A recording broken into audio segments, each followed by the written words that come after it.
Rose, ano nangyari?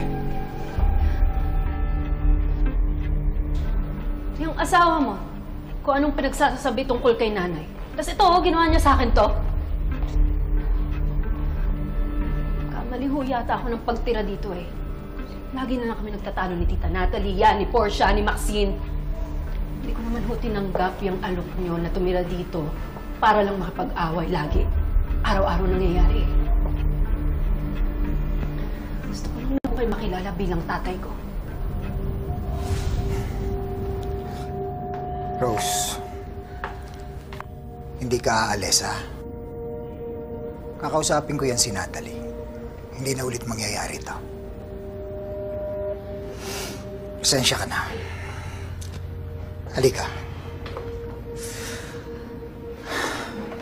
Alam mo, kaya kita pinatira dito para protektahan ka. Jun, ano yung bag ko? Sige na, umuwi ka na.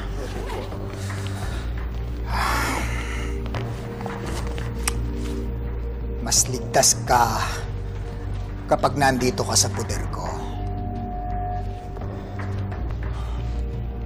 Pinaimbestigahan ko si Amira. At ito ang nadiskubre ng private investigator.